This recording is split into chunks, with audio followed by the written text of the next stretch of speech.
দলের নেতাকর্মীদের উপর ডিম ছোড়া থামাতে কলকাতা হাইকোর্টে জনস্বার্থ মামলা দায়ের করল তৃণমূল।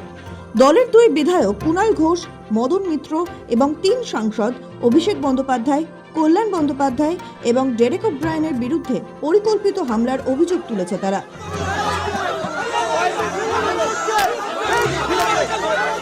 হাইকোর্টের ভারপ্রাপ্ত প্রধান বিচারপতি তপব্রত চক্রবর্তীর ডিভিশন বেঞ্চে জনস্বার্থ মামলাটি দায়ের হয়েছে।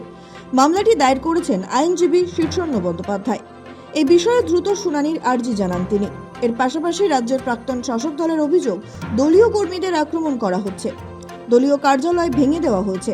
হাইকোর্টের ভারপ্রাপ্ত প্রধান বিচারপতি তপব্রত চক্রবর্তীর ডিভিশন বেঞ্চে জনস্বার্থ মামলাটি দায়ের হয়েছে।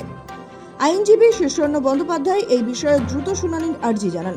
তার বক্তব্য, এই ঘটনা সংবিধান বিরোধী। যেভাবে অবমাননা করা হচ্ছে তাতে অবিলম্বে ভারতীয় ন্যায় সংহিতার বিভিন্ন ধারায় এফআইআর দায়ের করার অনুমতি দিক আদালত। প্রয়োজনীয় পদক্ষেপ করতে নির্দেশ দেওয়া হোক। তাৎপর্যপূর্ণ বিষয় হলো, এর আগে কলকাতা হাইকোর্টের আইনজীবী অতীন্দ্র চৌধুরী একটি জনস্বার্থ মামলা দায়ের করেছেন এই বিষয়ে। সেই মামলাটি সোমবার শুনানির জন্য তালিকাভুক্ত রয়েছে। মঙ্গলবার মামলাটি শুনানি হওয়ার সম্ভাবনা রয়েছে। সোনারপুরে অভিষেকের উপর হামলা। ভোটের আগে দক্ষিণ 24 পরগনার সোনারপুরে গিয়ে হামলার মুখে পড়েছিলেন তৃণমূলের সর্বভারতীয় সাধারণ সম্পাদক তথা ডায়মন্ড হারবারের সাংসদ অভিষেক বন্দ্যোপাধ্যায়।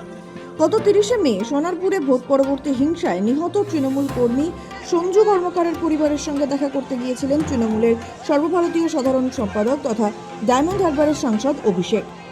তবে সোনারপুর পুরসভার 9 নম্বর ওয়ার্ড এলাকায় সেই বাড়িতে পৌঁছানোর আগেই ইট পাটকেল, জুতো এবং ডিম ছোড়া হয়। ওঠে চোর চোর স্লোগান। ইট পাটকেল থেকে বাঁচাতে মাথায় ক্রিকেটের হেলমেট মাথায় দিয়েছিলেন অভিষেক। তাতেও রেহাই মেলেনি। চর, ঘুষি, ধস্তাধস্তিতে তার শার্ট ছিঁড়ে যায়, চশমা ভাঙে।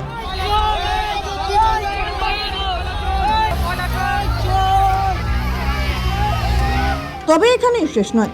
হুগলির চণ্ডীতলায় শ্রীরামপুরের তৃণমূল সাংসদ কল্যাণের বিরুদ্ধে হামলা চালানোর অভিযোগ ওঠে। কয়েকদিন আগে কালীঘাটে তৃণমূল নেত্রী মমতা বন্দ্যোপাধ্যায়ের বাড়ির হামলা করা হয় বেলেঘাটের তৃণমূল বিধায়ক কুণালের ওপর।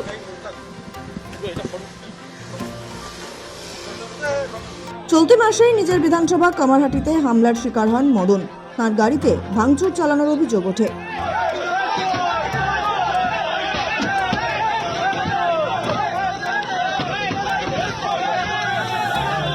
সোমবার জনস্বার্থ মামলায় এই বিষয়গুলি উল্লেখ করেছে তৃণমূল। একই সঙ্গে গ্রেফতার করার পর তৃণমূল নেতাদের যেভাবে কোমরে দড়ি বেঁধে রাস্তায় ঘোরাচ্ছে পুলিশ, তারও বিরোধিতা করা হয়েছে। রাজ্যে পালা বদলের পরেই বিভিন্ন অভিযোগে রাজ্যের নানান জায়গায় তৃণমূল নেতারা গ্রেফতার হচ্ছে। গ্রেফতার করার পর তাদের থানা বা কোর্টে নিয়ে যাওয়ার সময় অভিযুক্তদের লক্ষ্য করে ডিম ছুড়ছেন বিজেপি নেতা কর্মী এবং স্থানীয়দের একাংশ। পরিস্থিতি সামাল দিতে ধৃতদের মাথায় হেলমেট পরিয়ে নিয়ে যাচ্ছে পুলিশ। এবার এই ডিম হামলার বিরুদ্ধে উচ্চ আদালতের দ্বারস্থ হল তৃণমূল। মঙ্গলেই শুনানির সম্ভাবনা। সৌভিক চ্যানেলের রিপোর্ট, সময় কলকাতা।